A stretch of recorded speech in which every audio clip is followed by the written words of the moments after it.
Vamos lá. Invited Clifford to come over. And I had a rule, you can't fuck him in my bed unless you change the sheets. So we were out of sheets because the party was going on for a while. So he wanted to do his girl. I think she was from Ontario. So I told her, take her downstairs and do her in the sauna. So he takes her downstairs in the sauna. I tell all my friends, he's gone down to the sauna. Let's go have some fun. So we go downstairs, he's in the sauna fucking her. We turned on the sauna full. When he got into it, it was cold, he's fucking her.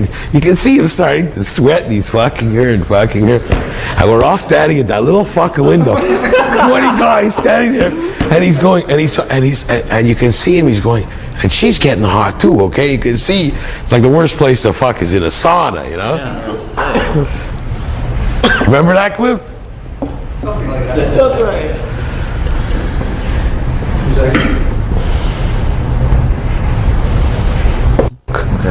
I lose it, you know, and I'm not like, I'm not a bully. I don't push my weight around on anybody, but you know, that's your alter ego, I guess, comes out when there's certain situations. Yeah, no, I could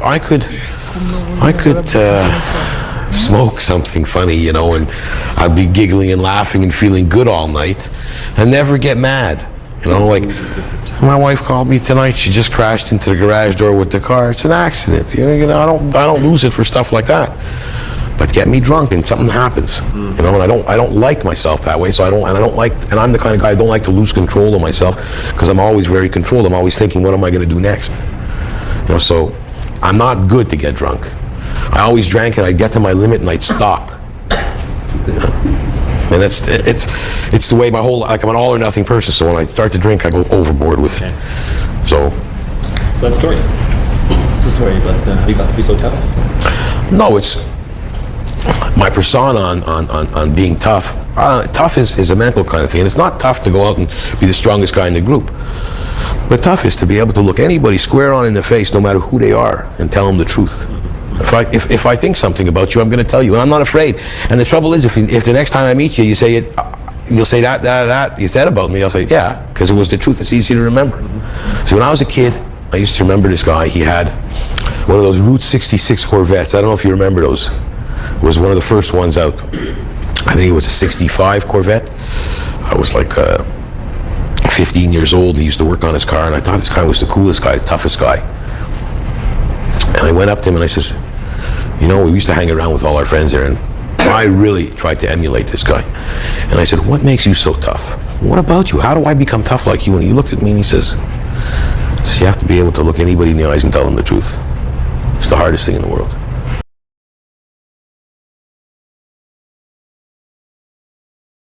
Anota.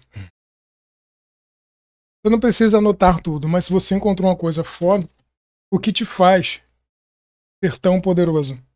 Anota. Nota em preto.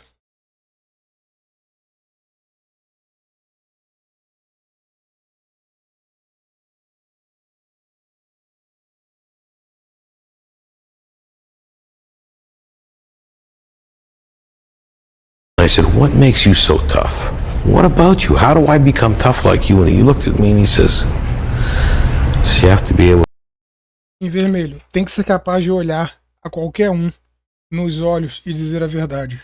Uau, foda.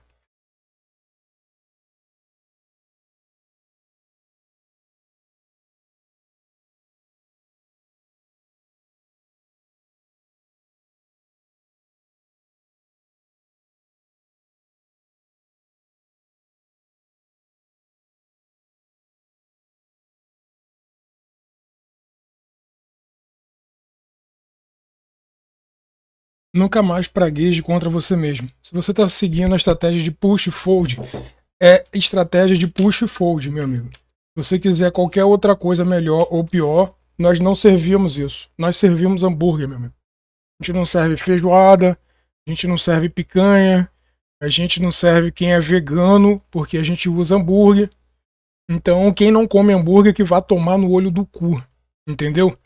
Quando o cara, não, vem pro Discord, vem pro Direct, vem pro não sei o que não sei o que lá, eu falei, mano, eu não tô pedindo uma aula de porra nenhuma, tá ligado? Se tá funcionando pra você, ok, tudo bem. A gente pode até trocar uma ideia, mas agora é o meu momento. Eu preciso saber se a minha estratégia vai funcionar ou não. Aqui só tem hambúrguer. Ponto final. E é por isso que a minha parada com o Elton foi tão forte. Porque o filho da puta, ele tá numa posição privilegiada. Privilegiada não digo, mas assim, uma posição forte. Ele tá gigante ali como líder. E ele não está acostumado a ouvir não.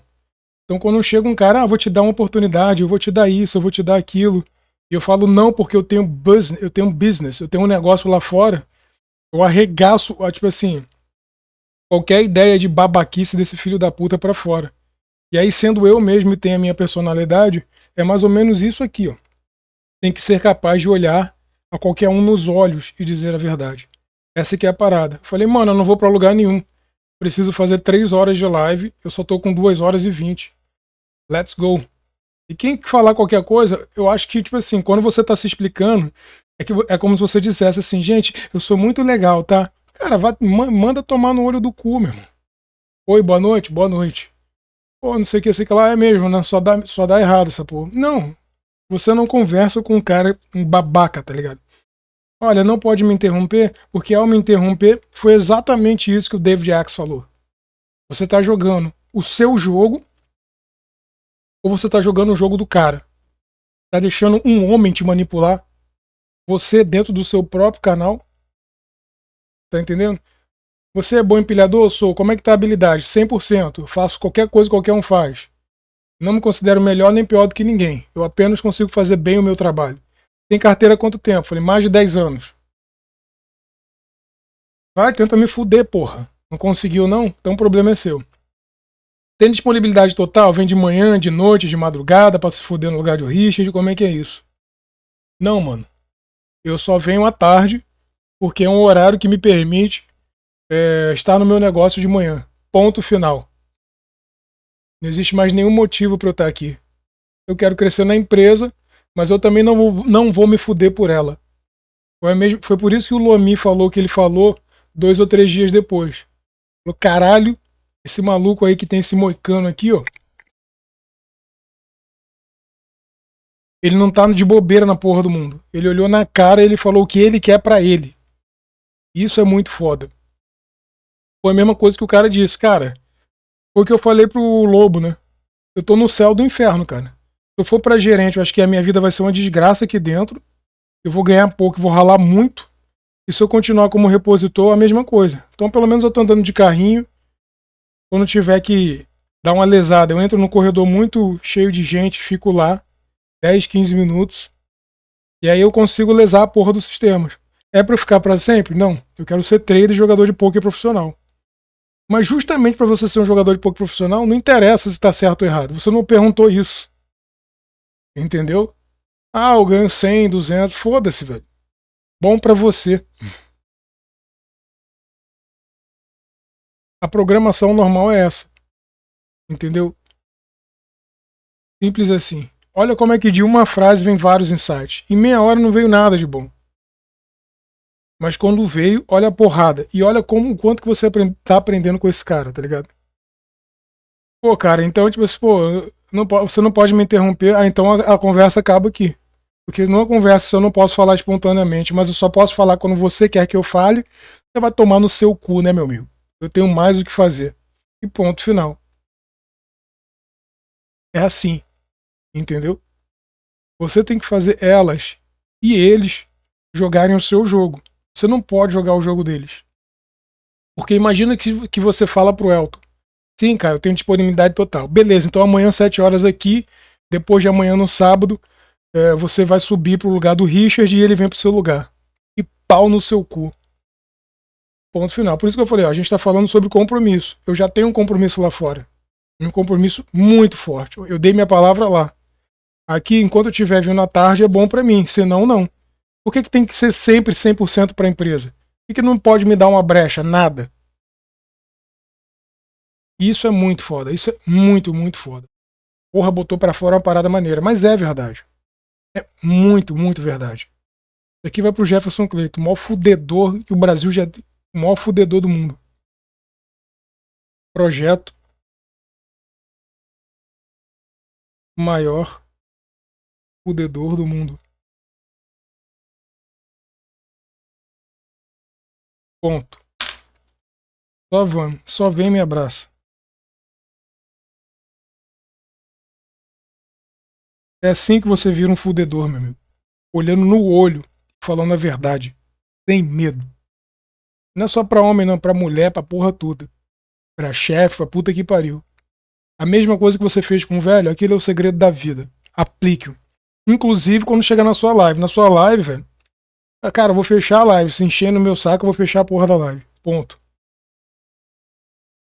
O maior fudedor do mundo. Essa porra mesmo.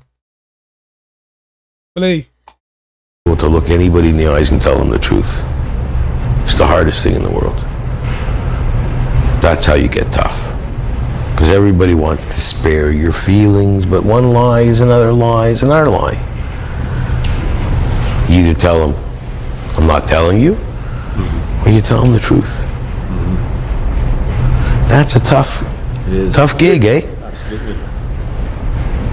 Tough to tell a girl, I liked you for a while we were together, and I really not, I never, like I said, I told 2 women I loved them. I tell my kids I love them. There's some friends, male friends, I love them as friends. I mean, they're good friends of mine. Clifford's like a kid brother. I love him like a brother. I'm not going to tell some girl that I want to fuck that I love you, because if that gets me fucked, what for? I don't, and I don't care enough about her to lie to her. I'd have to care so much about her to lie to her. And why? It only gets you in trouble. Every time you lie or you try to get out of a lie, it comes back to bite your ass. No matter what you want to say. That's why I don't believe the guys that brag. I did this, I did that, I did this. I was always quiet about what I did. Clifford and some guys come over like, show him the album, show him the album. No. It's just, every once in a while I like to look and say, wonder where she is today. I lived out every fantasy. Every single one that I had, and I got a good imagination, you guys can appreciate that. I wanted to try everything. I figured, you only got one go on this planet. And if you got more, well, okay, I'll take another shot later on. But I'm only sure I'm here once. Try everything.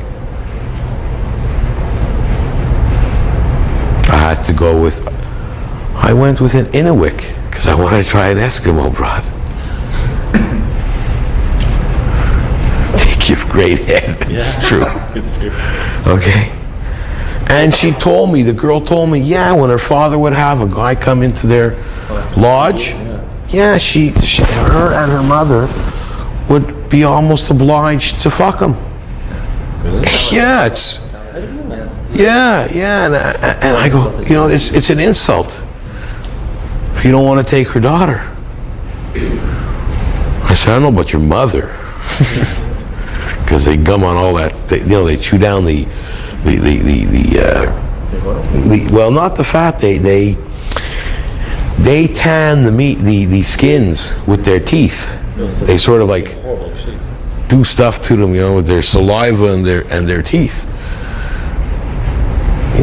Look, there's different cultures, and it's nice to find out about everybody, I mean, I had to try one. I mean, I only wanted a fucking Eskimo broad because I wanted to say to myself, okay, you're a Canadian. There's a lot of Eskimos here. You gotta try one of our national heritage. native people. Yeah. Good point. Otherwise, I would be a racist. I tried everybody.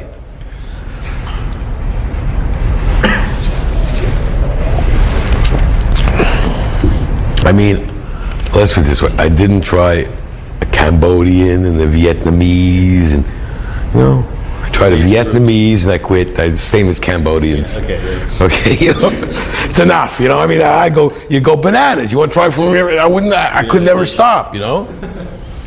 But these fantasies I had, I wanted to live them out.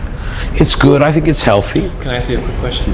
In your stable days, harem days, did Did any of these women often at some point say, "Oh, David, I'd love to have you over at my parents for dinner"? Always. Okay, and what did you do about that? Did you I went. You went, okay, you accepted. Because you see, the harem, don't forget that a harem is a harem to you. But it's not to them. It's you're a boyfriend. Yeah, okay. It's funny. Oh yeah, I went to one, I'll never forget this, over the Christmas holidays.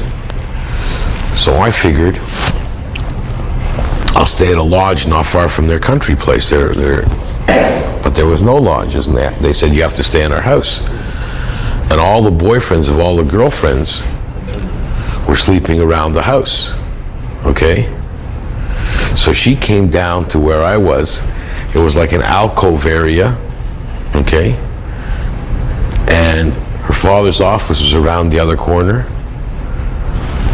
And she's on top of me. And he walked by us, and I'm like, I'm dying there, okay?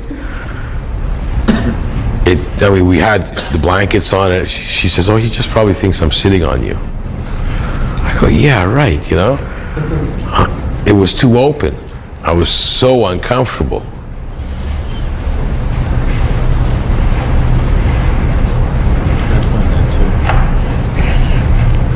Those were great party days. I worked on the South Shore. I was selling magazine subscriptions. Tudo que você estiver pensando em sair, eu quero que você... Eu sou Bruno.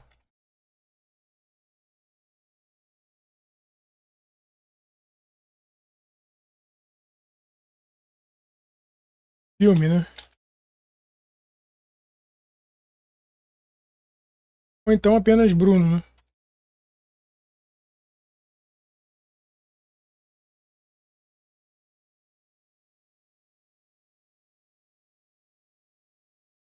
Bem ou mal, essa é a grande verdade, né? Olha só essa merda aqui.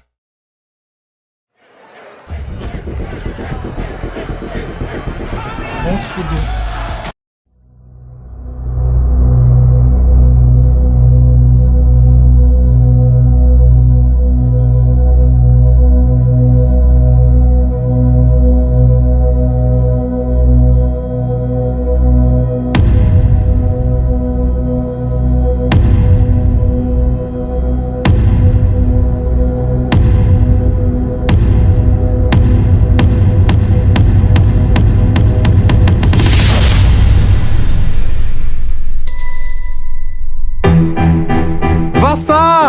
I'm Bruno.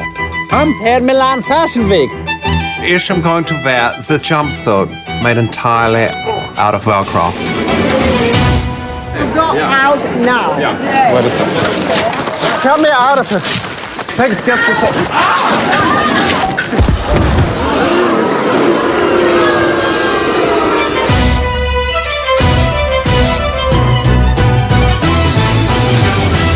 Hi, welcome to Sears. How can I help you today? You may find this very hard to believe, but I'm gay. Okay. It's great to be just out hunting, doing really straight things. Look at the four of us. We are so like the Sex and the City girls. Which one are you, Donnie? I ain't either one of them. I'm Donnie. That is such a Samantha thing to say. Angelina's got one, Madonna's got one, now Bruno's got one. My little afrikanische friend was going to make me famous. Now our next guest is a single parent. Please welcome Bruno. So what's the baby's name? I gave him like a traditional African name. OJ. This is a swingers party, right, guys? How are you? Oh, hi. Oh, Wow. you must produce a lot of milk. Take it off now. Take it off! Oh my gosh, you gotta be out of your mind. What type belt is that, candidate? DNG. What is D&G? Dolce & Gabbana, hello. Hello?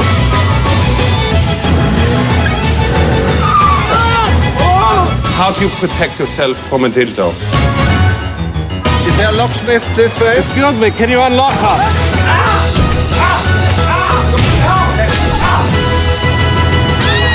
You're not burning hell for that one. How do you defend yourself against the man with 2 dildos? Boom.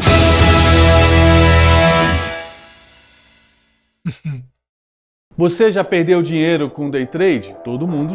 Vai se fuder.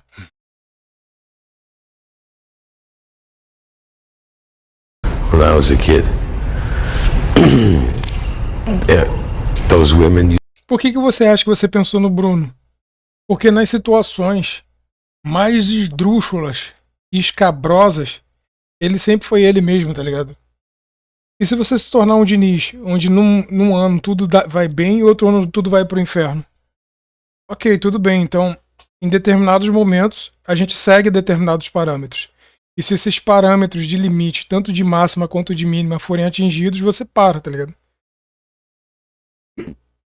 Simples assim. Used to be incredible. I was walking out the back door when a woman's boyfriend was coming in with a tractor trailer in the front. You've never run in the dead of winter holding your shoes, pants, all your clothing, and trying to find the keys to your car with your naked ass and bare feet on the fucking snow as you're running, okay? That's an experience I could have lived without.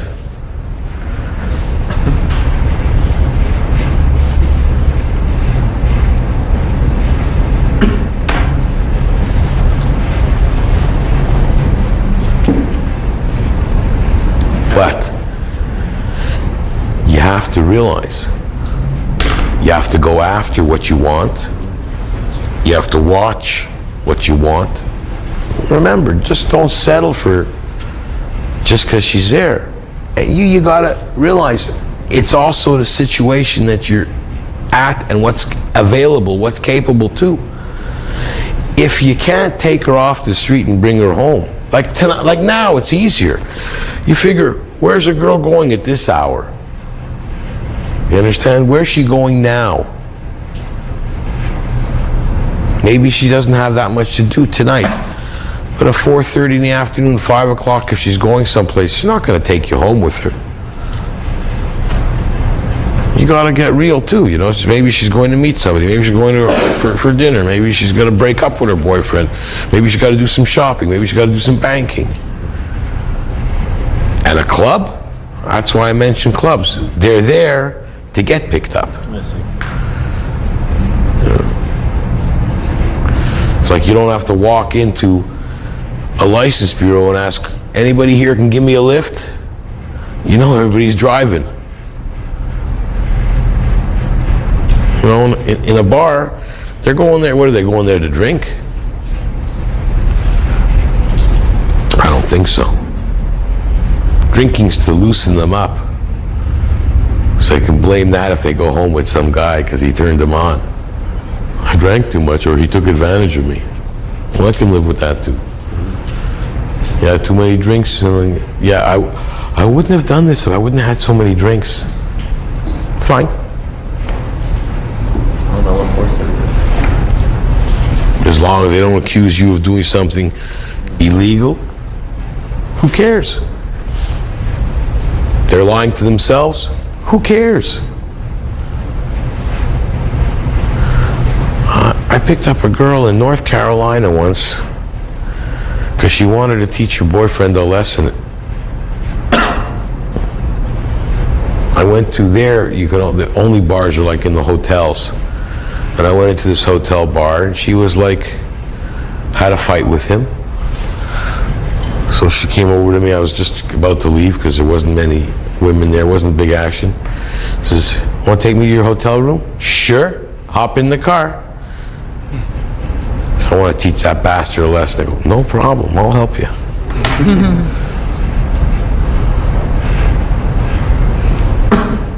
She's fucking me to spite him. Oh, I can handle that. That happens a lot too in bars and clubs. Don't make that mistake. It happens a lot. Girls, when they're breaking up with their boyfriends, are very vulnerable.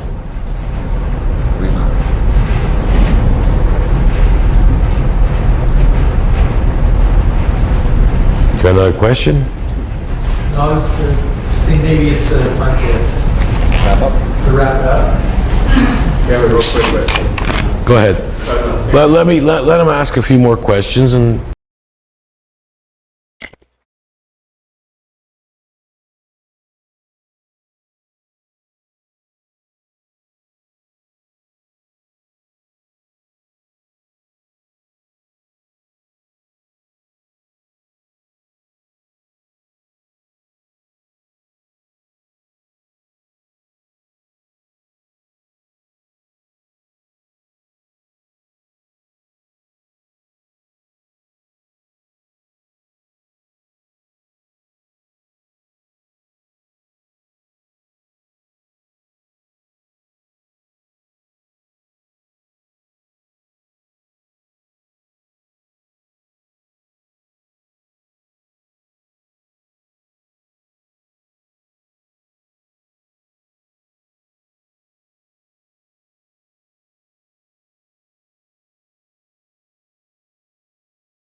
So, what time are we supposed to leave here? Soon. Okay, let him ask a few more questions. That's be great. No. Do you think that mothers...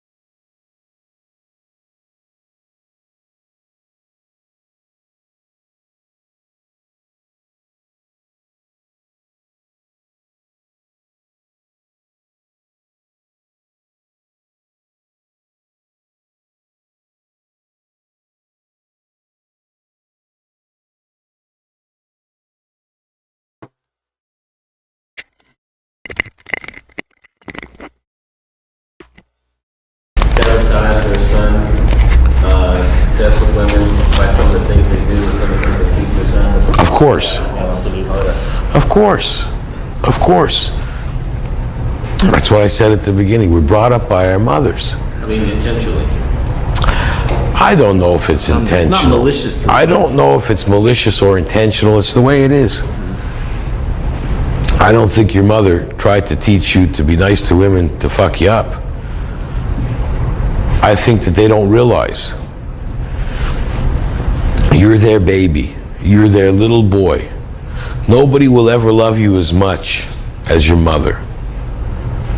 You try to find that from a woman, but I doubt it'll ever be. You're her child. She produced you. Maternal instincts are the strongest in the world. Did they try to fuck you up? I don't think so. I don't care what people say. They might want you to be a certain way because of relationship they had with either your father or other men. You don't know. It's how they've evolved. Definitely that their training on the young men of today is wrong. It's wrong. It's a different world out there. I believe there's a lot of men that are gay or act gay because of to hide away from the pressure. It's easier to just be gay than try to go out with some of these women. Absolutely. Women are cruel. Women are very cruel. Okay? They're very. Caralho, isso eu concordo. As mulheres são muito cruéis. Elas estão pouco se fudendo, meu amigo. Você vai se recuperar dessa porra ou não. Pouco se fudendo se você vai ficar. Se você vai pra Recife tentar se matar. Pouco se fudendo. As mulheres são cruéis mesmo. Elas são o que elas são e foda-se. Quando estiver conversando com peito, buceta e cu, fique sabendo você. Esse é um jogo que você tem que ganhar, senão você vai se fuder, entende? Cruel. They can ruin a relationship as well as make it. If you're lucky enough to start your sex relationship with women like I was, you might have the best time of your life. And if you're like my friend Warren, he always felt inadequate. It's a terrible feeling. I can't relate to that. I was treated by a woman who was a very sexual person, and she taught me. She taught me where to touch her, how to please her. She manipulated me. In retrospect, I don't think I'd even, if she was alive today, I wouldn't do what those guys do with the priests and say I was molested. I don't believe I was molested. No. You know, I don't feel I was abused. Maybe my parents would say, look what you did to my poor son. But thank God nobody put her in jail. What I want, when I was 13 years old, I reached puberty like at about 12 something, you know, and at 13 years old, I thought it was hard like that all the time. It was never soft. Because of her, most of my life I could do 4 or 5 orgasms a night. I was always turned on by them. Yeah, it's, you know, I was always, I like Clifford, I used to say, he'd say, I didn't like her, she wasn't good looking enough for me, or she didn't, I go, you gotta fuck all of them. You gotta fuck the ugly one too, because it's not only the, you know, and I'll tell you, the best looking ones are not the best in bed. I had this one broad, she was my number one, the best ever. She'd sit on top. Tem que fuder todas.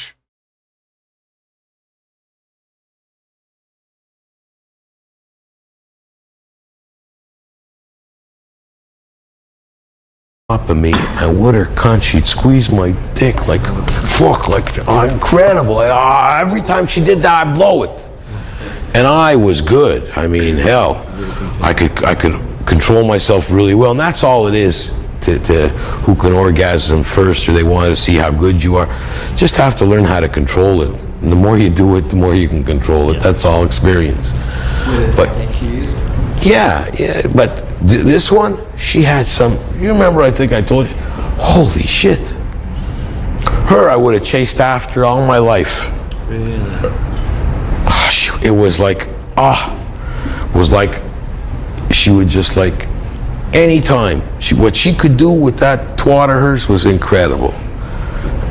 She used to say, I practice my muscle control a lot. I said, you should give seminars to women, that's for sure, God damn it. That was incredible what she did. She was good looking.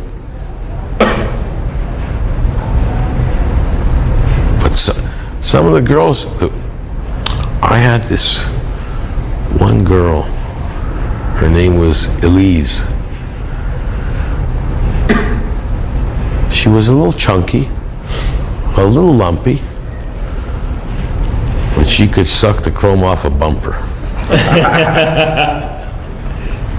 And that's what you want sometimes. It's not always the good-looking broads.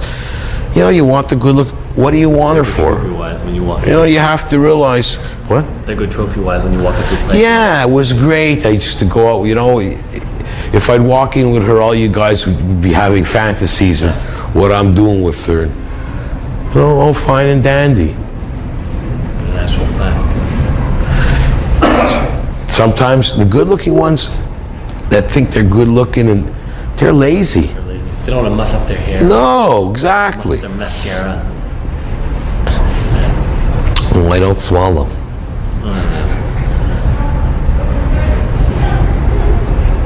That's one lie I would always tell. Oh, I promise I won't come in your mouth. That would be after that, I lied. See, that kind of lying, it's not like something I'm going to forget. It's not what I'm going to have to remember. I'll tell her very shortly that I lied. Well, I don't give a shit. I had one. She was going down on me and I held her head down. She puked all over me. I was lying in puke. Okay? You start coming, oh, stinky puke all over me. It happens. And one I was fucking, she was so young, she had braces. I didn't want to ask her age. And the hairs on my dick got caught in her braces. Oh, ooh, ow, ow. I thought I was having a weird, different kind of orgasm, this pain orgasm. It's all kinds, not saying they were good or bad, it was an experience. Who knew, you know, fuck. Well, I never thought about the braces getting stuff like, you know.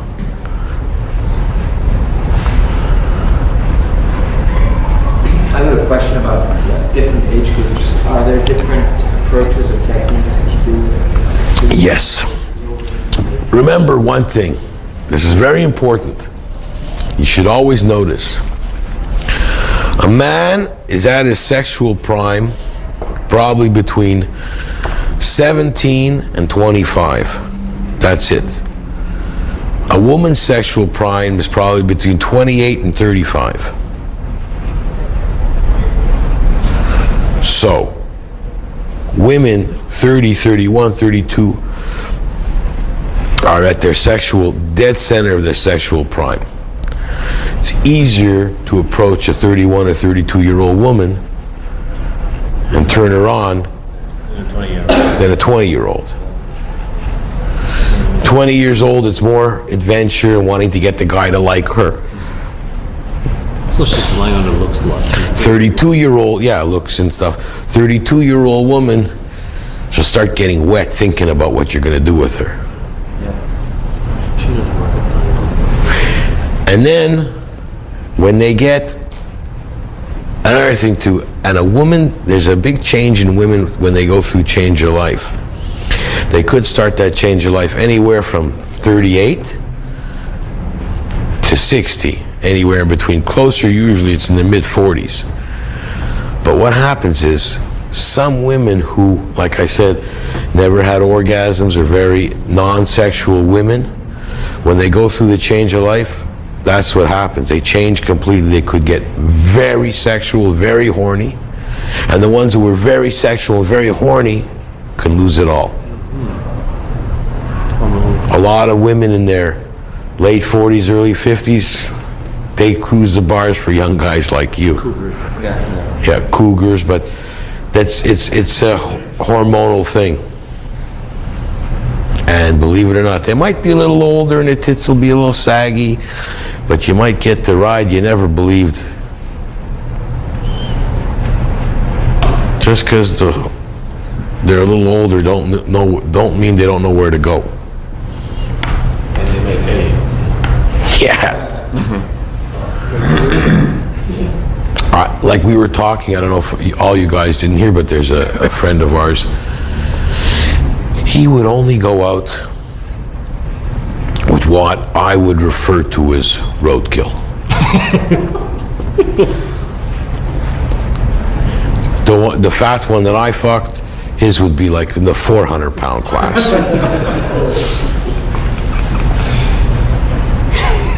He once invited me over and he says to me, I go, "You're not serious." He fixed me up with one of his girlfriends from Ottawa. You remember this? So I says, "Forget it. I'm not going." His girlfriend, who I saw, was like, and she wants to fix me up with her friend. She says, "Come to Ottawa from Montreal." So I said, not going. I don't believe it. So he brought his girlfriend in from Ottawa with her friend one time, comes by my place. And I look at her and I go, tell you the truth, on my scale, and I was you guys we haven't discussed this, but my scale is, I think, for me, it's perfect. I'd say she's a solid 8. I don't think I've fucked a 10 in my life. I went with a lot of good-looking women. I've always got to believe there's got to be somebody spectacular out there. So she was a solid 8. An 8 is pretty good. So I start talking to her. When I met my wife, she was still in my stable. I used to go to Ottawa all the time. She was boom.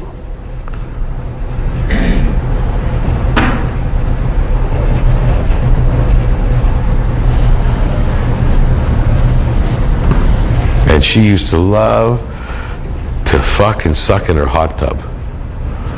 She almost died there once. I wouldn't let her head up. All right, I think it's time to wrap it up.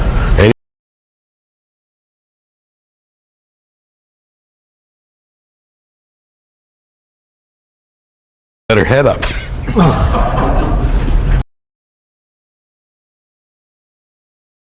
right, I think it's time to wrap it up. Any other questions before we go to